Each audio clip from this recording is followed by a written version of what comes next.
to our final roundtable at day 2 of the India Fashion Forum 2015.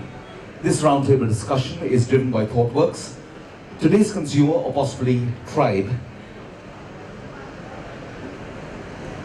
requires brands to be on their toes to match and maybe exceed their expectations. How will retail agility help a brand to be a market disruptor rather than the disrupted? Let's meet our experts. Please put your hands together for Elsie van Wienendaal, Global Alliance Head, Suitsupply.com from the Netherlands. Welcome, ma'am. A warm welcome to Hetal Kotak, Brand Director, Color Plus and Park Avenue. A warm welcome to Mr. Kamal Kushlani, Managing Director, Mufti. Welcome to Mr. Kalyan, Director, Kalamandir Group. Let's hear it for Samir Sahani, Co-founder, Ritu Wear. A warm welcome to Mr. Kunal Mehta, Vice President Marketing, Being Human Clothing. Let's hear it from Mr. Manav Sethi, Group Marketing Head and Head Digital Products and Strategy, AskMe.com. A warm welcome to Mr. Manoj Krishnan, CIO, Landmark Group. Let's welcome Mr. Sandeep Kulhali, Senior Vice President, Retail and Marketing at Titan. A warm welcome to Mr. Vijay Jain, CEO of Aura, is in the main conference area for the presentation. He will join us the moment he's through. A warm welcome to Mr. Sandeep Jalan, Chief Executive Officer, Soham Shop. And to moderate the discussion, please welcome Mr. Ketan Hazard Navis, Director, India Business, ThoughtWorks. Over to you, Ketan. Thank you. Good evening, everyone. I'm a little bit uncomfortable with all of this gadgetry around, so I'm trying to fiddle some stuff. We had an interesting, quick get-together at the speakers lounge a little while ago, and what came up was, it's been 2 days of the event, and some of the topics that have come through has basically been discussed, enlightened through, and what we have is that disruption is here to stay, and we will continue to get disrupted. And let's not talk about what that is overall. The second part was about saying, hey, online, offline, physical, it's all going to be merging together. It is there. We don't have to look at the merits or demerits of each. It's going to continue as we go forward. So let's talk about something else in this particular topic. So those of you who have come in thinking that this is about disruption and responsive thing, we'll try to still stick to that particular topic in the context of what might, where would you go from here on, kind of a structure and conversation. So as for the schedule of things, I still have my leeway with the screen for probably 2 minutes, so I will probably use it for a couple just to set the tone of what we would try to do. Also, we'll try to change a little bit of structure. We have been sitting in the same structured way of doing things for the last 2 days. I might just ask you to lift some tables after a bit, so please be ready for that. Give me a couple of minutes and let's just work through. So, okay, so this is fine. So, what I wanted to just touch upon something is that we talk about digital as if there's a lot of hype around it also, but there's some reality also around it that this is a changed world in terms of how much and how we access things, how we discover things, how we reach out for multiple consuming things overall. What we should be looking at and what we are driving towards with this entire bit is to look at building responsive organizations. And what does mean is, where do you look at your growth, where do you look at quickly pivoting things, where do you look at your products going out very fast, your brand reaching out to your consumers and connecting as early as possible. Also, being able to fail very quickly and not in a big bang manner. If you're launching something which is as an experiment, you would want to get the results and the test results come out very quickly and come back and pivot around that and start building up some more. So we have this, people would have heard about the lean startup thing. It's not confined to technology alone. Its principles are very applicable to saying how do you search for a business model, how do you validate a lot of your propositions out there, and how do you continue forward in terms of building and scaling on that. So they're saying unleash digital but build responsive organizations, and what does that imply? So I would like to move our conversation to the back of the inputs we got at the speaker lounge onto that part. And what do I have here? So, quick one. tech, I mean, most of us have lived through few of these things. I was pretty much in my school still in the 80s when the automation stuff started, but where we are moving more and more towards is from a web-enabled business area to an era which is now shaping into what is a smart digital economy, which is where technology is in the middle of your business and strategy and how you drive the interconnects between your consumer, your brand, your business, your ecosystem at large. What it really does imply is that you're going from a productivity-based, I have to find the other gadget. You've got to move from a productivity-based growth models to these are innovation-led growth models. It does imply tons of other things in terms of each wave as it's gone, that you've had new sources and new avenues for competitive advantage. I think those of you who attended Bonnie Brooks' session earlier yesterday, she was talking about compelling competitive advantages. The changeover of each of these waves is which is going to give us more and more compelling advantages to come through different ways of executing the same functions that we have been doing so far. And that's the change that is quite scary in the context of the complexity of that change. The second one is, as with any shift over, we have newer business models coming in play. We have newer set of players coming into the play and changing the entire equation of how business and how interactions and how brand loyalty moves through. So that's just what technology is doing in terms of business disruption across. And we no longer consider it at our end that tech is just an enabler, or you can ignore technology as a cost center anymore. Why this is happening, I'm going to quickly run through it. This is where the complexity comes back in place, right? And we do understand that it's all multiple levels of complexity there. But what's happening with the rate of change is very curious in the last few years.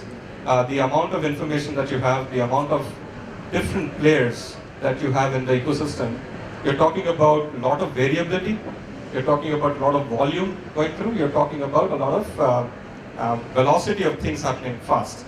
And that adds to the complexity of everything. So, hey, you've got challenging, changing regulations, macroeconomic conditions, political conditions, other treaties happening, driving things across where your monopolies are being challenged by new players, people who are changing over. You're talking about advances in technology. We all are aware of, we can talk about Internet of Everything and cloud and whatnot and whatnot. The point is, it's a connected world, can't ignore it anymore. All of these are merging and reconstructing themselves in how things go across. In the middle of all of this is your changing face of the consumer behavior. More demanding, wants more access, wants more discovery, wants specific to herself. And while it seems very easy at one level, implementing it back down, whether it's from a technology solution, whether it's from your retail operations standpoint, whether it's from an experience, extremely difficult just to get that one set. You're talking in there that it's no longer one segment, it's multiples of micro segments of consumers that we have to go for. Add all of this together, including the 3 V's I talked about, which is in terms of variability, velocity, and volumes. You've got massive amount of complexity to deal with, and it's going to change much faster. Students of B schools, I did a B school a long time back, didn't study at that time, but later on I got to pick up some more data points across, but I was told that business models did not change for 30 years or 40 years. We have had business models changing almost every 19 to 20, 21 months as of now, as per the current data, which is scary. That's not even 2 years. And how do you adapt to it? And that's what I mean by the responsive business part. In your context, it's a responsive retail business. Assumption is you have disruption in place. Whatever nature, 10 years down, we'll talk about something else. But how does your business turn a responsive business, and what it is where I would like to urge us to kind of have some conversation. So we talked about some part of responsiveness. We talked about acceleration and agility as part of your business, and that's the nature of the new disruptive enterprise that needs to be built up. This is not only the context of just saying, I got wonderful products, I got wonderful brands, I have consumers, I have technology supporting it and building it. It's also about changing your entire organizational structures and your processes and your systems around how you run and do things. So what we believe is that ambitious missions need disruptive thinking. And from a thoughtful standpoint, we're looking at a couple of aspects around how do you get all of these uncertainties going more and more towards extreme certain opportunities for yourself. There are enterprises that you have built for ages, for years. They have a lot of value locked in. The point is, how do you unleash that enterprise potential into something different in the context of today's world and tomorrow's world. There are ideas that you guys have. There are innovation stuff. There is about you need a change in your business model. How do you convert that entire aspect around ideas into certainty? And you have products that you're thinking of. You're thinking about different aspects around design, different aspects about experience. Bringing certainty around it is the name of the game. So that's all I had as a presentation overall. What I would like to suggest is that I have some of my colleagues across here who will help us, is to break us up into smaller groups. It's the last session of the day. We might want to have some little cozy conversations going on for a little while. But just probably break into 3 groups and leave you with some kind of an opening question and look into those groups about where do you see the next part of your differentiation for your brand, differentiation and reinvention happening? In what part of your business, in what part of your ecosystem? So firstly, let me just step back and how do you want to divide yourself up? You can do a very simple game that you could just go 1, 2, 3, 1, 2, 3, and we can have all 1s together and 2s together and 3s together. We don't want cliques to form here about saying all of us online guys, you will be the only one left probably, a couple of folks. So shall we just go through with that 1, 2, 3s? So I'll have a couple of my colleagues and much more knowledgeable people come down and start looking at how that question can be further dug through. We're making you guys work a little bit towards celebrating in the evening some more. So last session. Yeah. Sure, here is good. So, ladies and gentlemen, 20 to 30 minutes open discussions within your groups about the question. Hopefully at the end of it, you'll have some things come through. Your facilitators have something that they can guide you with for the next 20, 30 minutes. So off you go. What I would like you to do is, there's been some good conversations in both the groups. If you can now start sharing what's coming up between you guys, you can pass the mic across a bunch of people across here, and let's see what's emerging. This is a little bit about co-creating disruption. So whoever wants to start from either this one, and now it's like we just opened up. So in ours, instead of taking individual brands, we said let's be more generic, so it makes there's a reference to context. We are a very hardcore traditional set of people, and therefore we try to push the envelope, saying that can we take extreme examples.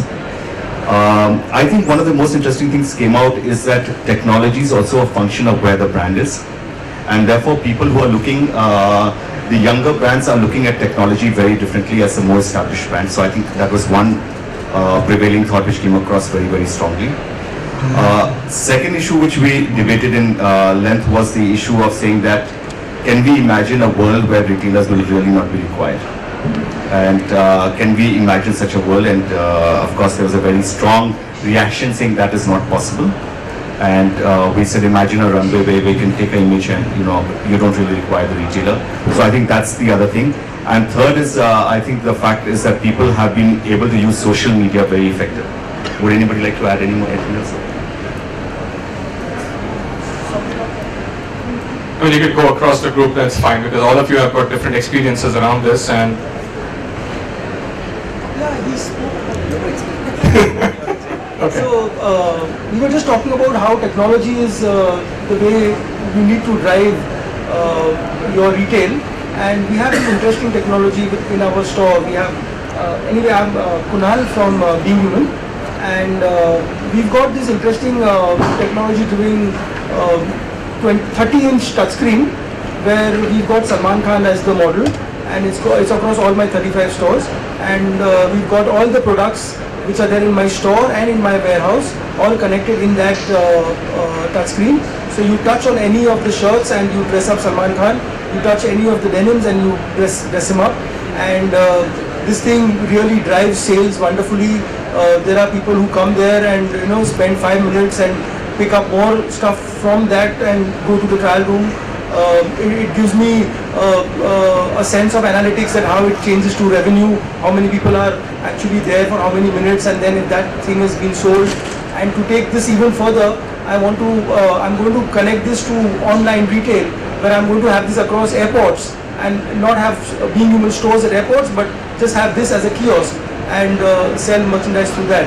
So this is how we've actually pushed the technology, and I think it's you have to have a and you can also get data, because we take the customer data, his cell number, and you can WhatsApp the image which you like and send it across. So it works great. Sorry, the point which you wanted to add was one of the issues was I think can technology play a large role in managing inventory across multi-channel, and that's something I think to speak about. But the other thing is very interesting. What he says is when we started this discussion that do you actually require retail space? Okay, everybody came back strongly saying no, we don't require retail space, and then he went on to give this example of saying, can I have a kiosk and actually do business? So I think there's a change which is happening, is much larger than what we are planning. And do you want to discuss about the manual? I think it's been misinterpreted a little bit that when you understood we don't require retail space.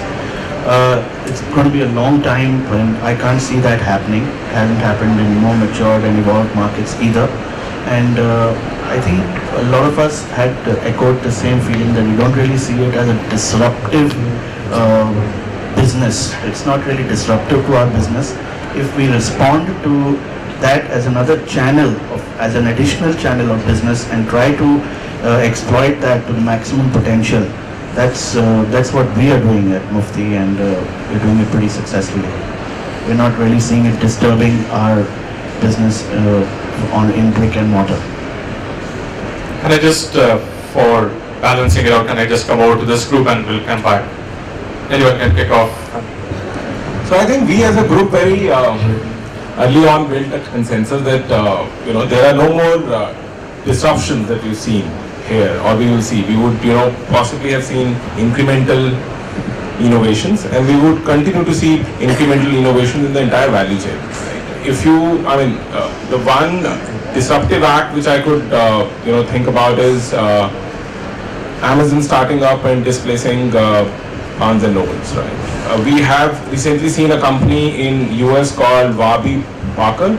I don't know how many of us here have heard about it. They started with online spectacle store, and they have ventured into retail, and it has become a case study in matured online commerce market like US, where they are doing much better than any other offline store in terms of the per square foot retail.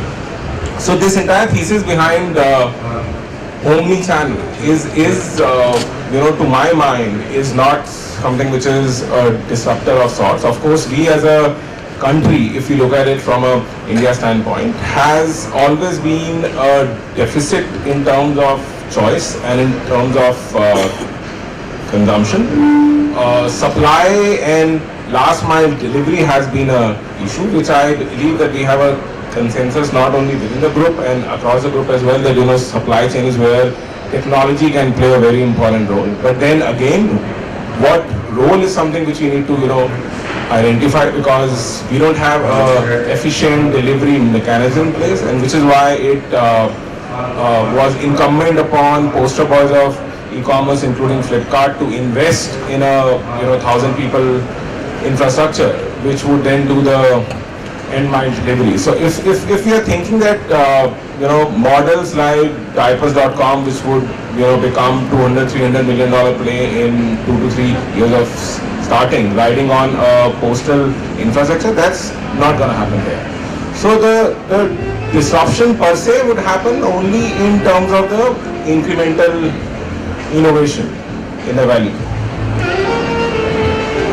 Your points were, that maybe we go to you, but just to say, I think the basics, that when you don't have the same price strategy online, offline, when you cannot deliver anywhere or do returns within 2 days, so when you cannot just simplify the basics, then we don't even have to talk about any innovation at all. I think that was the point that we discussed.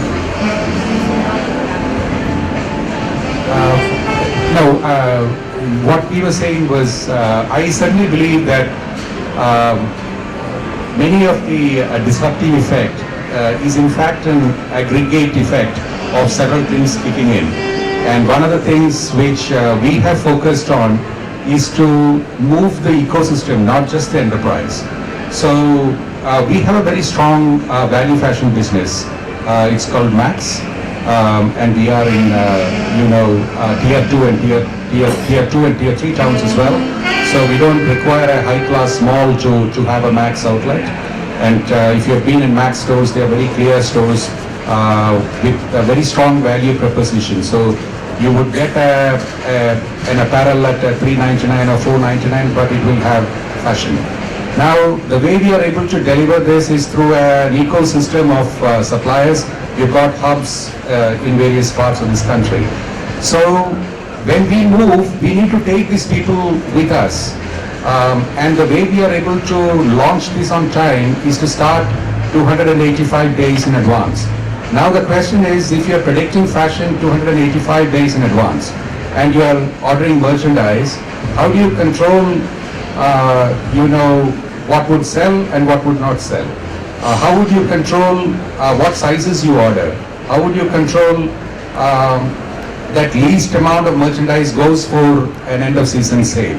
How do you can control the sell-throughs? So the whole idea is to improve the ability of your ecosystem through collaborative platforms.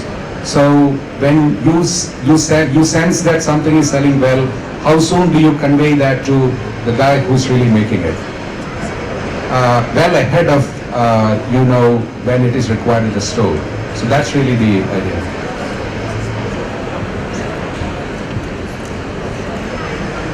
Anyone across the side? Sorry, go ahead. So I think, if you look at it, the experience which is happening in the offline store, right?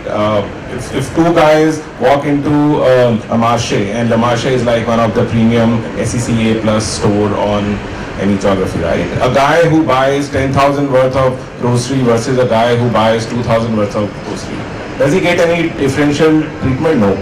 Does the store knows that, here is a guy who comes virtually every week and buy 10,000 worth of grocery? No. Last when I checked, most of the organized retailers across consumer durable and grocery didn't have real-time inventory information. They would do a recon, once a day or, twice a day, right? So I think those are the experiences which are waiting to be built in countries such as us, because you cannot at the end of the day afford not to know your consumer who is either buying from you online or who is buying from you offline.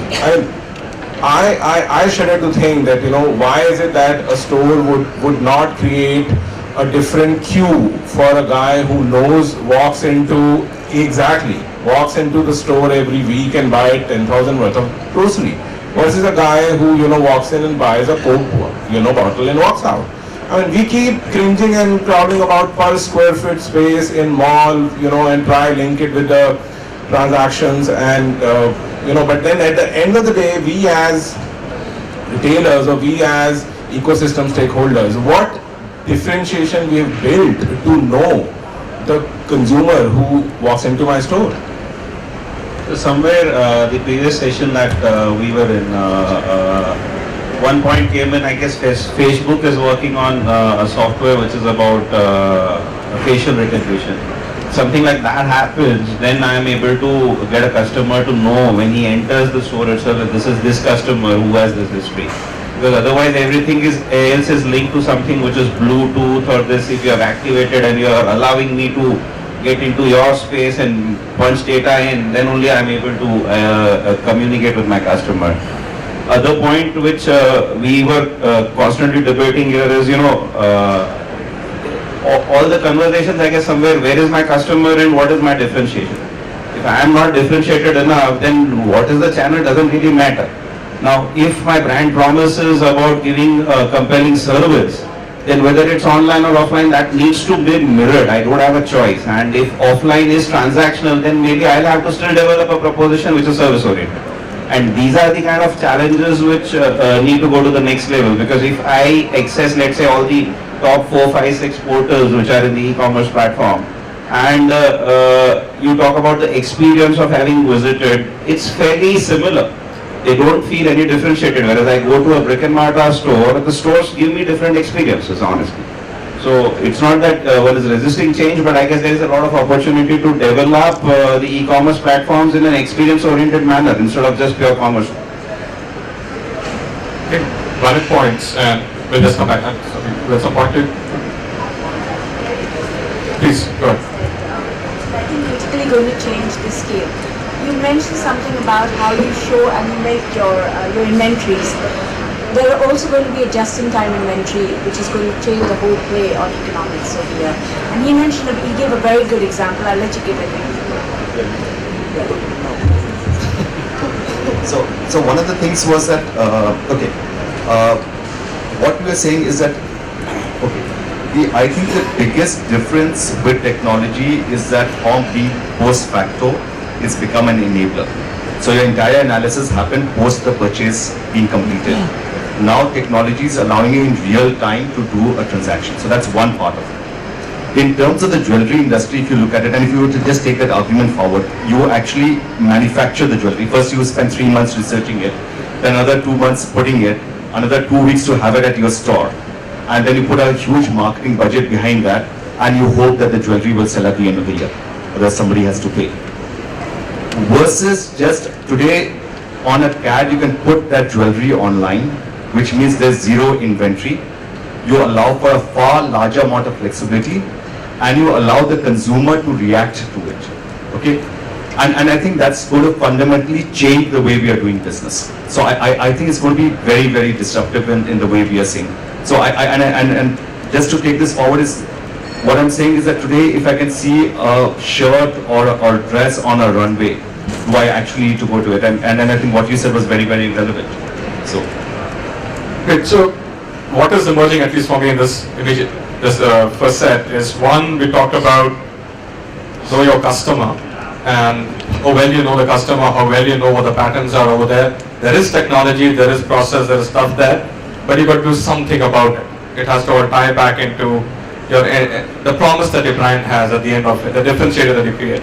The other part is knowing your inventory. Where is it? What's happening to it? Where does it go? It's a core crux of how your operations are run, how your merchandise goes through. Know your merchandise itself as to what sells and what doesn't. So between this knowing different elements around the experience part, all of this eventually ends up giving, I would assume, the end experience, the brand experience to your consumers. What do you do about it? How do you take it across and start connecting? And when you're starting to sit down with what you just mentioned, how do you really put it into practice? How do you take it to market? How do you test it out? Do you change your entire organization in one go? That's impossible at times. Probably the online folks have been a little bit quicker and faster and much more nimble in putting things out across. Whether it fails or succeeds, we don't know. But the ability to change fast, that somebody made a point here about you're responding to that change. I'm questioning the next part of it, saying what's the speed of that response? And are you being a little bit proactive or not? So is there anything that you can share across from your organizations about how do you take it to market? How do you put it into action?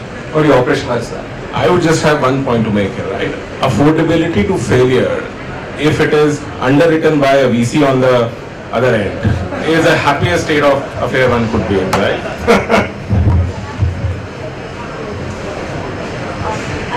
I think you should say that aloud on the mic, actually, just to kind of keep it there. What I've noticed, I mean, I've been in the online industry, retail and fashion for about 15 years. The biggest, the quickest, the swiftest, and the most nimble adapters are the Indians.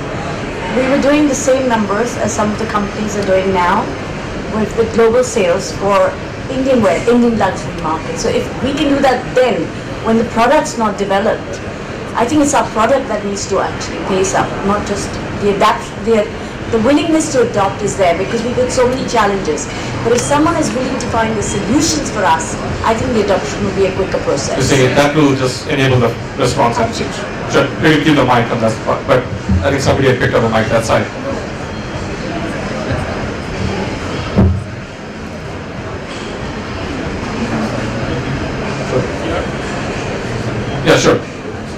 Can we have mic across?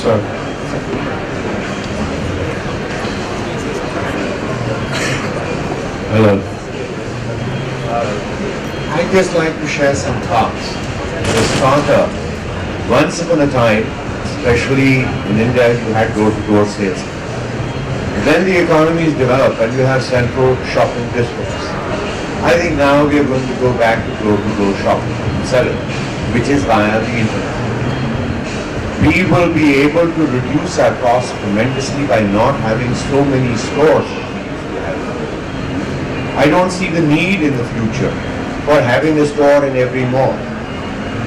I should be in connection with the customer. The customer needs to come to my store, experience my product only perhaps once a year.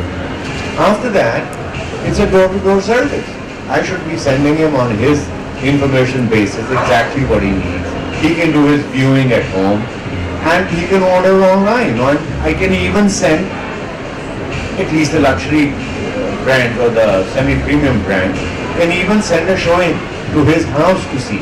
After Diesel did it when they first launched in Punjab, they had only one store in Ludhiana. They used to send product to Chandigarh to show to the customers by car and come back. I think finally it all comes down to efficiencies as to how much money you can save and hence pass on as a service to the customer. But that's an interesting point you bring up about efficiency and cost. Is that a differentiator now? It will always be. It will always be. But where does it go from here? I mean, if you're going to keep on moving on efficiencies only, is that enough? I think so. So finally, this whole business has a 10% margin for every retailer, every brand owner throughout the world. Finally, what comes down into the balance sheet. You have to be 10% more efficient than your competitors just to kill them. Opening up to the guys on the table out here.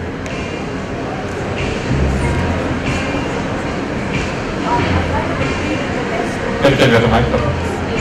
Hello? Yeah. So your point is actually that you can better, and then we agree, have less really well-performing stores than so many poor-performing stores to... If you have too many stores, there will always be poor performance. Exactly. Well, we completely agree.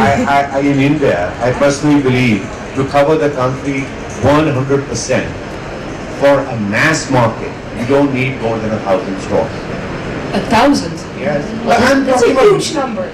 No, it's not for India. Tata has more than that. Doesn't matter. That's not the question. No, If they have more than that, is it good or not? No, it's not. What I'm saying is that actually I'm available at more than 1,000 sale points. And you think that's necessary? No, it's not. Exactly. That's just the efficiency part. Okay. Then we agree. I'm just telling you 1,000 on the simple principle. There are about 1,000 districts in India. And if you had one touch point in every district center, you could service that entire district. Even if it is for footwear, if it's for pencils, it's for copies, it's for anything. That's basically the each your power model for, you're talking about the each your power model for, I agree with you because from the experience point of view, most of the people are not getting experiences from the random number of shops you're getting in the same touch points of the same district. Our shops are foul. So I truly agree with you. They're better to have a wider array and a better planned array of retail points than Amazon. Unfortunately, we'll have to collaborate with each other. Why is our delivery system so pathetic? Exactly. Because Snapdeal is competing with Amazon. Amazon is competing with some XYZ. All you needed were 1,000 places for delivery. But that's what we did with Eat Your Power. That's what we did with food. That's when we started getting stronger. That's when we created networks. I've seen about the Eat Your Power model. Just a minute, ma'am. Eat Your Power. How many were there? There were about 1,000 Eat Your Powers across the country. And that's what got the potato farmers out of their rut. It's a very interesting model. I've seen it. Can I just bring back the conversation across on this? I mean, I'm curious about the responsiveness of businesses and connecting your consumers to the brand in terms of loyalty, in terms of other things that we talk about. Efficiency, one big part, and how effective you are in terms of servicing that entire bit. I brought this entire point about know your customer, know your inventory part. does this fundamentally change the way you do your business and operate your business now? And if so, is there something you guys can share about it? Thank you. We have a little conversation going on here. What I'm very happy about is that we got some co-creation of thoughts going on, which is good. But back onto the table about how is it fundamentally changing your operations in the sense that are you changing your organization structures? Are you looking at different kinds of teams to look at newer products to go out, or newer segments to reach out? How does it work through?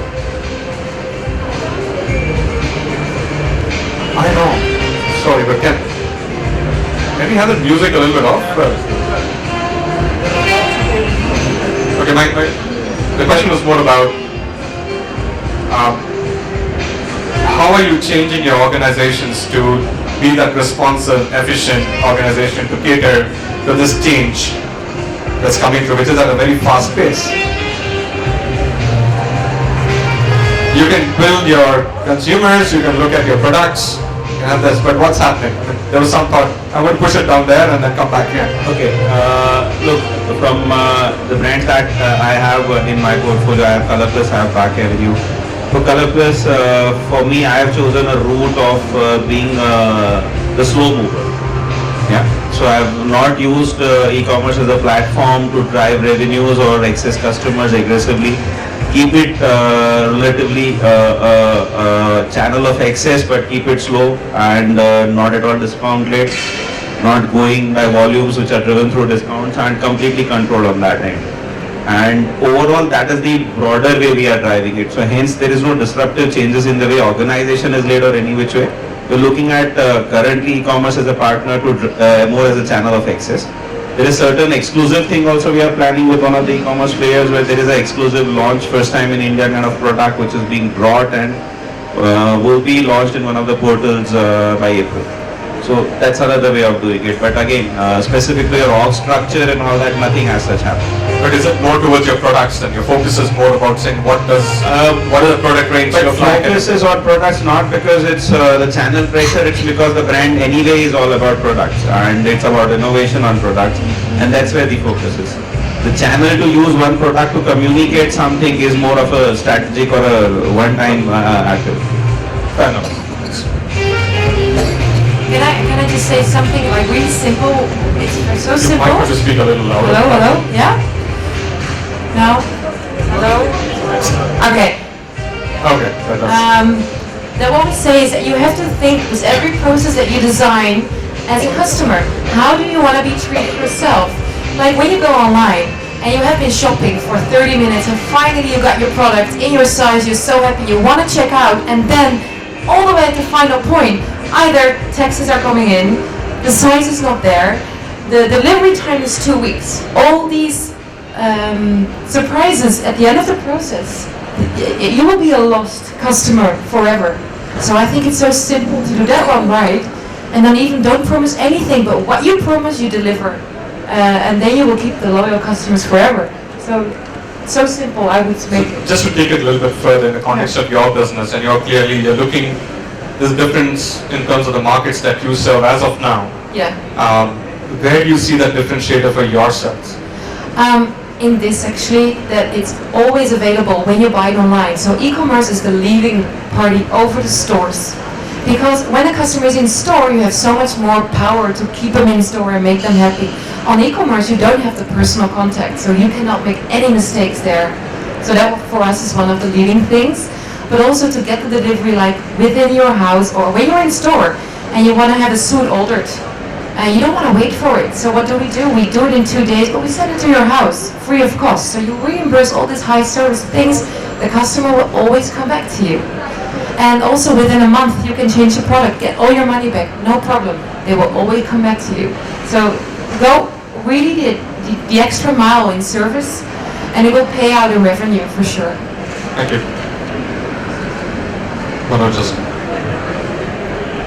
I just wanted to spend a minute on these cultural differences that we talked about. So when we decided, I mean, we have not launched it yet in India, but this journey started in Dubai, where the office is based. And when we wanted to go online, what we did was to create a different wing. It was known as the web team, And if you go to the office of the web team, it looks like it's a different organization. It doesn't, look like a landmark office, which is a class office. And it's like a startup. And, the kind of people we recruited and the kind of language spoken in that office is remarkably different. What those people regard as success is also sometimes fortunately and sometimes unfortunately different. And that's the way the entire, the online part of the business was formed. Of course, it has been through a journey and many things we did right and many things not so right. But the point I wanted to make is that sometimes when the disruption comes, it's not enough to respond in an incremental fashion. And for a company with a long history, the only way it can respond fast is to kind of create a new small entity which mimics a startup, and that can respond faster than the main body. Well, just taking that a little bit further, you talked about your tech team, but there is a larger team sitting, which is your buyers and your merchandisers and your stores and the store managers and store teams and whatnot. What are the changes on that side? Yeah, so that's really the part where you need to think about when you are talking about omni-channel, not really the multi-channel. So what I talked about was when we launched the landmarkshops.com, and the struggle that the organization goes through today is to really make it truly omni-channel, where a customer who has bought online might decide to return it at the store, or your delivery might start from the store. So that requires tremendous training, etc. And frankly, we are going through that journey. So there is no, I'm afraid I don't have any, any winning answers on this yet. But that's the transformation we are going through. Last year I was having dinner in Dubai with Vinod Jam and Manu Jaiswani, who are a part of the Landmark Group. One holds the shoe mart and the other one is Baby Shop. And the way they were looking at the new technology, engaging with the new startups there, let me tell you, they're coming in very pro. They're looking at new ways. They're looking at new ways of addressing technology and the way they do it. So I see that the teams also are young, and when you look at Vinod and Manoj, they're under 50 and they're very, very active in the way they're looking.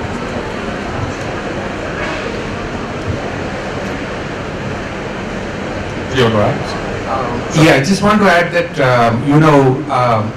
the real answer to, sometimes the real answer to the disruptive effects is to take the technology out of IT department. Because, I have been an IT guy for decades, but I want to say that the trend today is we want to have people who think technology in concepts, we call categories as concepts, and we want to have people who think technology among our buyers. So that creates a real blend of fashion and technology. I've just got the first fashion technology graduate into my IT department. So the question is, we don't look at skills in Java and Oracle 11g, or so we want to have people who understand retail and fashion first, and then probably technology. So that's really one change which we are looking at. Anything to say? Okay, so one of my other questions across is around India. We talk about different things around the consumer base. There are multiples of segments across. In terms of being responsive, can I guys have you back in the conversation? Thank you. We'll just go away in some time. I think what is pertinent is something that else that you raised. So I'm going to put you on the spot out here. Sorry, I was talking. It's just being under the influence of a school teacher mom. So sorry. When you look at the consumers, what's the sense in the market in terms of saying, if you're being responsive towards that consumer, being connected to our brands, bringing them closer to it, is it in the context of just providing accessibility and choice, or is it taking it one step further towards discoverability? Can you explain it? bit more? Should I? Or What do you mean? No, I don't. So one is the basic stuff of saying, let me get the choice across to a bunch of consumers that are there, because we have never had that kind of choice come up together in the context of what they want and how they want to look at it. The next step is that, there's a way in which I shop as a consumer. Give me that ability to choose. And to your point earlier, there's a personalization aspect to it, there's a discoverability aspect to it, which is much more my sense. So I go one step up. So you mean customized approach? Customized or part. not? So what's the sense in the market from you guys across, and you could add from your perspective about how does that responsiveness of the business lie down? Where is it going? What's the boundary that you're hitting across?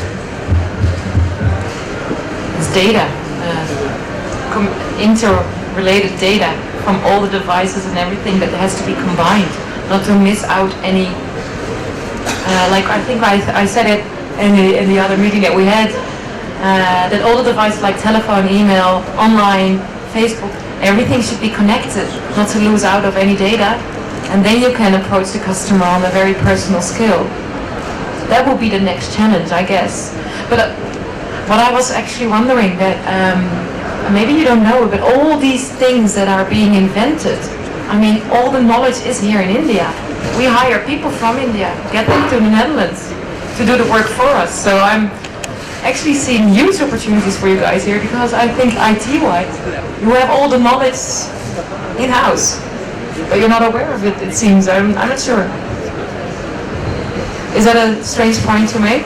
No, it's perfectly right. I think Manoj can probably talk more We to have that. 6 Indian people at the coffee table every morning now, chatting in ununderstandable language, but they're happy and they do it all. I just can't resist making one point, because, IT talent in India is a bit like getting good mangoes in this country, because they're mostly exported. Because, we've got 3 or 4 very big vacuum cleaners, vacuum cleaners for talent. And those are the big companies like Infosys and TCS. So when talent comes up to a 3rd year in engineering, they get sucked by this big companies and then being placed in, projects that earn dollars. So it's a very big, it's ironic, but we do find it really tough to get and retain IT talent in this country. You had something. I think being responsive, and as she said, to push the extra mile, to reach your final consumer and to respond at the right time, you need to have a robust social media engine, and you need to have your touch points, like you send your newsletters and you send your loyalty programs at your store, and you connect with all your customers through that as fast as possible. So all, the way you shop is all going to take place living nowadays in your living room, and you're thinking about it, and your friend makes a chance to tell you that this thing is good, and then you get a newsletter or you get an email, and that's how you connect. So somewhere you need to have all these channels and approach them at the same time. I think that is how we guys do it.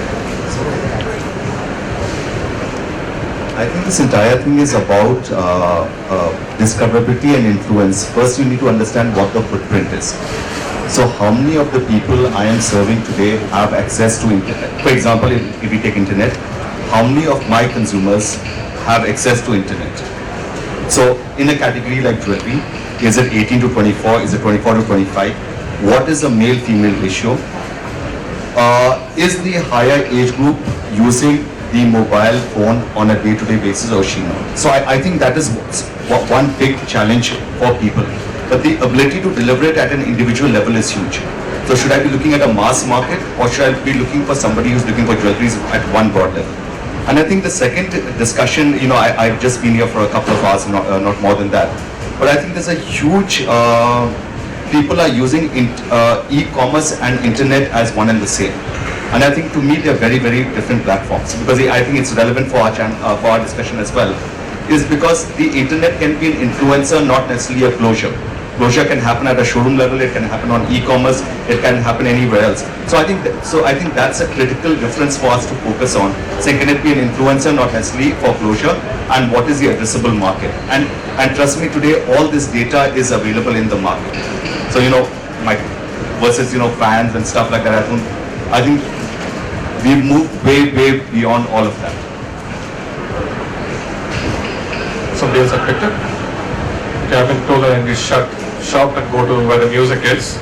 But any one final round of any questions coming in from other folks across, any other points from people sitting in the room, and anything else as final comments on responsive business? I'm going to go away from the disruption part and say that's part of our life. We're going to have to deal with it. Open to the floor for the next couple of minutes. None? From this group?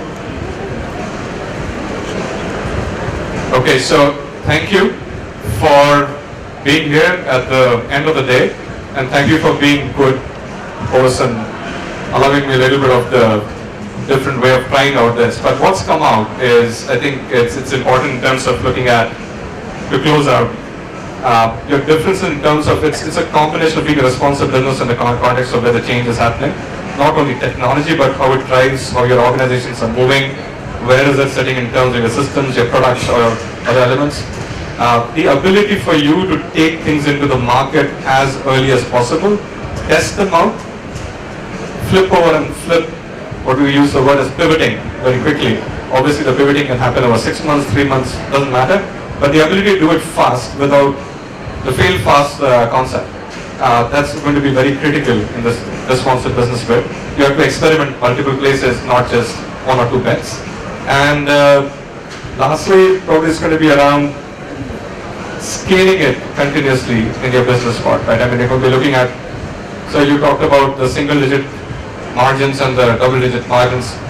I think the key crux is going to be still around how you get both of those up. Co-creation ecosystems. Somebody made a point which is very relevant about being systems of systems. That's probably going to be much more a reality than we know very soon. And how do you create those synergies together? So thank you once more, and I wish you a great evening. Have fun, and hope it was a little bit entertaining, if not totally. But thank you. Thank you very much.